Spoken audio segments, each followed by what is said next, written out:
Ladies and gentlemen, Undersecretary Claire Castro, the Palace Press Officer.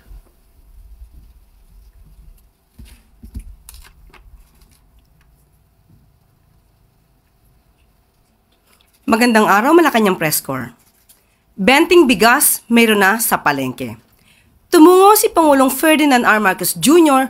sa Zapote Public Market para pangunahan ang official launch ng benting bigas, mayroon na sa mga pampublikong pamilihan. Alinsunod ito sa pangako ng Pangulo na palawakin pa ang sakop ng 20 pesos rice program ng administrasyon. Diin ang Pangulo, hangad ng gobyerno na magkaroon ng sapat na pagkain sa hapagkainan ng bawat Pilipino. Mula noong nagsimula ang 20 pesos rice rollout noong Mayo, nakakabili na ng mura at dekalidad na bigas ang mga senior citizen, solo parents, PWDs at mga miyembro ng 4Ps. Ngayon naman ay sisimula na ang rice rollout sa mga public market para mas marami pang kababayan natin ang makinabang dito. Upang mapanatag ang ating mga magsasaka, siniguro ng Pangulo na hindi bababa ang kanilang kita dahil may pondo ang gobyerno para dito. Pinapalakas din ng 20 pesos rice program ang suporta sa partner farmers dahil pwede nang direktang magbenta sa merkado. Wala nang middlemen at mababawasan pa ang kanilang post-harvest losses. Inatasan naman ng Pangulo ang mga ahensya ng gobyerno na palawigin, patatagin at palawakin pa ang sakop ng 20 pesos rice program. Itutuloy ng DA ang nasimulan na ugnayan sa mga LGU para mas marami pang palengke ang makapagbenta ng dekalidad at abot-kayang bigas. Magbibigay naman ang DSWD ng listahan ng mga lugar kung saan maraming kababayan natin ang makikinabang sa rice rollout, lalo na ang vulnerable sectors. Sisiguruhin naman ng DILG na maayos ang pagsumite ng accomplishment reports ng mga LGU ukol sa pagpapatupad ng programa.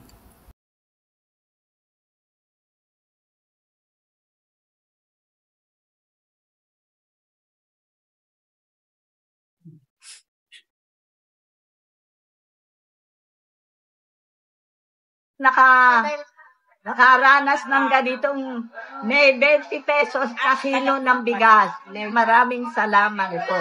Ay, laking tulong na yan. BBM. Kaya kung hindi dahil sa kanya, wala kami mabibili na mumurahin na bigas. Maraming salamat po, Presidente Bongbong Marcos. Siyempre, makakagaan sa gastusin. Malaking tulong sa kagaya ng mga senior citizen, PWD, saka mga senior citizens. First time po.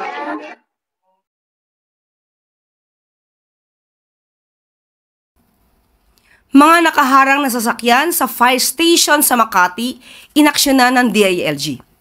Serbisyo publiko ang unahin, hindi ang sarili. Yan ang babala ng DILG sa mga kawani ng gobyerno. Ito'y matapos ma-relieve sa pwesto ang ilang opisyal ng Makati Fire Station nang makitang nakaharang ang kanilang mga pribadong sasakyan sa fire truck bay ng nasabing istasyon. Kasunod ito ng sinagawang surprise inspection ni DILG Secretary John Vic Remulla upang siguruhin na ang maayos at malayang makakadaan ang mga emergency vehicles kapag kinakailangan.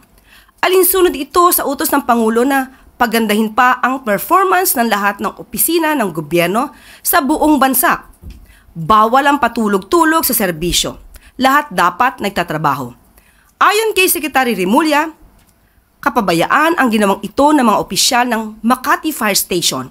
Dagdag ng kalihim na buhay ang nakataya kung maaantala ang pagresponde ng mga bumbero at ambulansya dahil sa mga nakahambalang na sasakyan.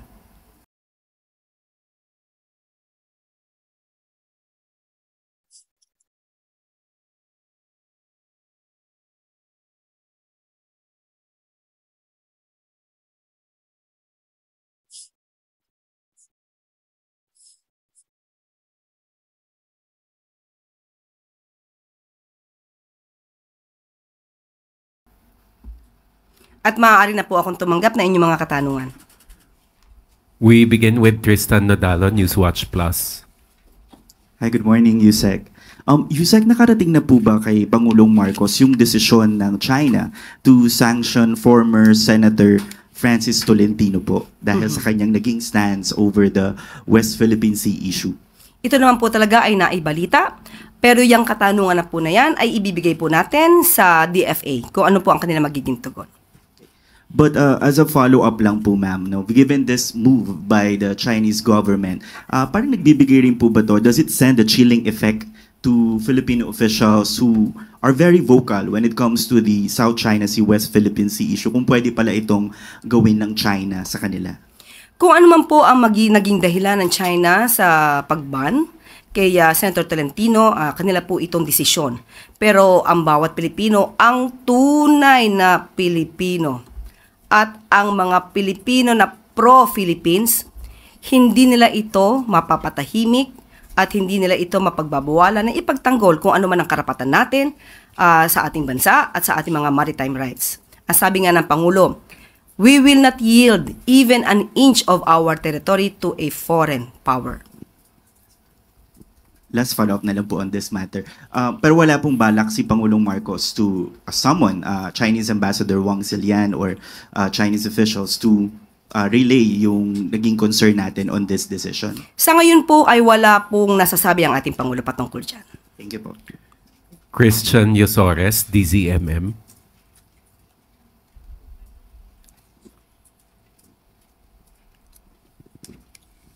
Good morning po, Yusek. Nakarating na po ba kay Pangulo yung mga recent developments po doon sa kaso ng missing Sabongeros after po lumutang ng witness na si alias Totoy? Base po sa reports, may ilang pulis daw na dawit doon sa pagdukot at pagkamatay ng mga Sabongero. Ano po ang direktibo ng Pangulo sa mga nag-iimbestiga po tungkol dito? Ipagpatuloy po ang pag-iimbestiga ng malalimang pag-iimbestiga para malaman kung sino ba talaga ang sangkot dito at mapanagot ang dapat mapanagot.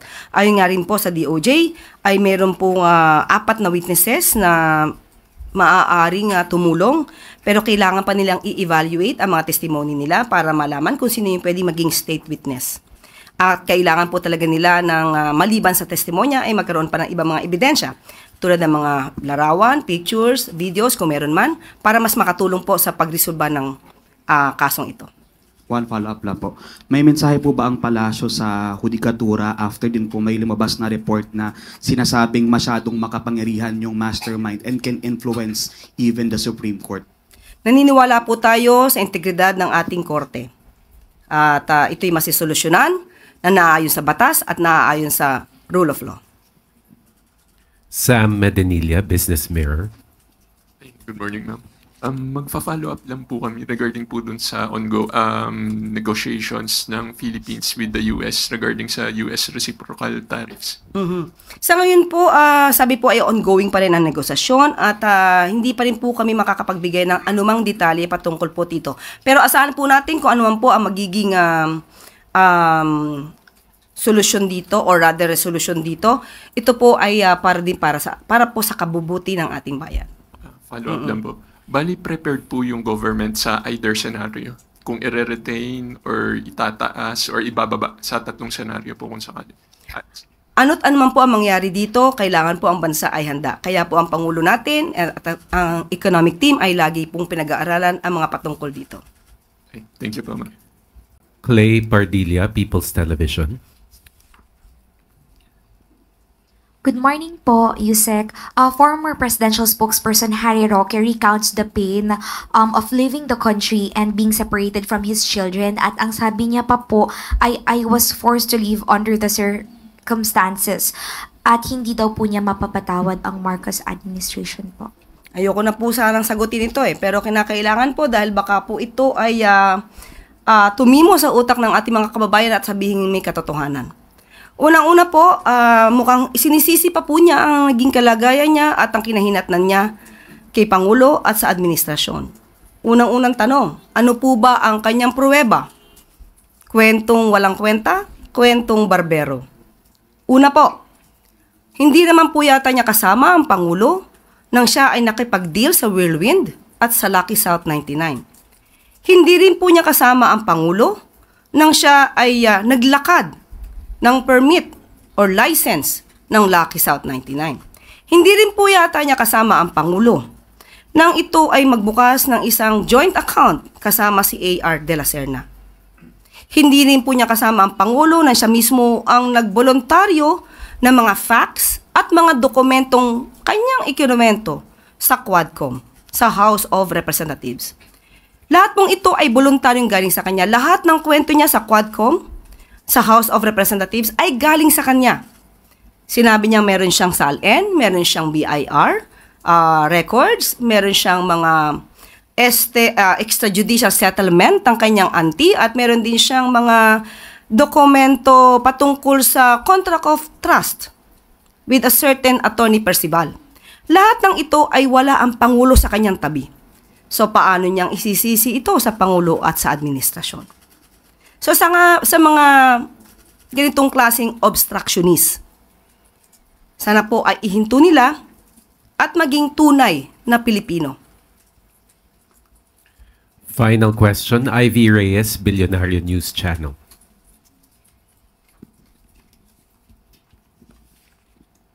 Morning po, Yusek. Sa 20th Congress, pag-open ng 20th Congress, final po ni Senator Gatchalian na yung 3-year college degree. Tatanong ko lang po na since President Marcos is against the K-12 na po, na hindi effective yung K-12 like he said, ano pong masasabi ng palasyo dito? Okay, gusto po natin liwanagin ito. Hindi po niya sinasabi na hindi natutol siya sa K-12. Ang sinabi lang po niya ay hindi naging epektibo agad dahil hindi na i-prepare ang mga ahensya para dito. At ngayon po, sa pamamagitan din po ni Secretary Angara, ini-improve po ito. Pero ayon po sa ating Pangulo, hanggat nandyan po ang batas para sa K-12, ito po ay susuportahan at palalawigin at pag-iibayuhin na maayos para sa ating mga estudyante. So hindi lang po siya tutol talaga sa K-12. Aayusin po ngayon. Pero kung ano po ang magiging batas, yun din po ang susundin. Pero sa ngayon na nandiyan po ang batas, ito po ay bibigyan po ng halaga at palalawigin at pagagandahin pa po. Follow-up, Mariz Umali, GMA Ma'am, Integrated News. Good morning po. This is not a follow-up. Magtatanong lang po sana ako tungkol dun sa isinumite ng luwa na report sa Malacanang because before sinabi po nila na nakapagsumite na po sila ng kanila pong findings and recommendations. Maaari po bang ilahad kung ano po ba ang naging laman at ano po ba yung mga rekomendasyon at pananagutan? Okay, kakatanggap pa lang natin. Sabi ko, ako'y nagkaroon ng kopya. Isang folder at 2 boxes. Isipin niyo po yung isang balikbayan box. 2 nun. Okay? So, magkakaroon po ng meeting tomorrow, a Friday, para po pag-usapan kung ano po ang dapat na maging solusyon para dito. So, makakaasa po, lalo-lalo na yung mga consumers po ng prime water, na hindi po ito tinutulugan ng gobyerno, ng pamahalaan, dahil aaralin po namin ito. Para sa inyo po ito. Ma'am, just to follow up, meron na po bang bilang kung ilang LGUs yung gustong kumalas na sa Prime Water dahil dun sa kanila pong klase ng serbisyo? Most probably, Friday pa natin ito malalaman dahil nag-start na po ako sa folder at meron po tayong ibang nabasa na malamang ay hindi pa po ninyo alam. Saka ko na po i-report. And one last, may I just take this opportunity. Ma'am, I understand na sinabi niyo po na ipaubaya na natin sa DFA yung tungkol po dun sa reaksyon ng China dun sa ginawa po kay Senator Francis Tolentino. Pero nakikita niyo po bang paglabag ito sa diplomatic protocol? Yung ganitong pagsasanction nila sa isang dating opisyal ng pamahalaan because of what his stand on the issue on West Philippine Sea and the tension on West Philippine Sea. Since pag-uusapan po natin isang foreign policy at ito po ay may kinalaman sa ibang bansa, mas naisip ko po na ang DFA po ang sumagot para dito. Salamat. Related to, okay, Tuesday New DZBB. Hi ma'am.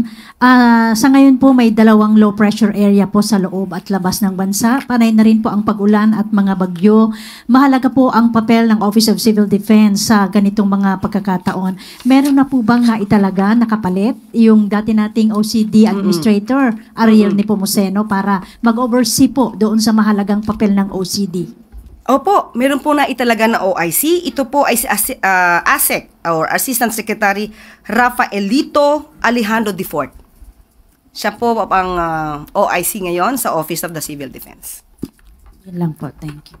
Thank you, Malacanang Press Corps. Yusek Claire. Okay, thank you.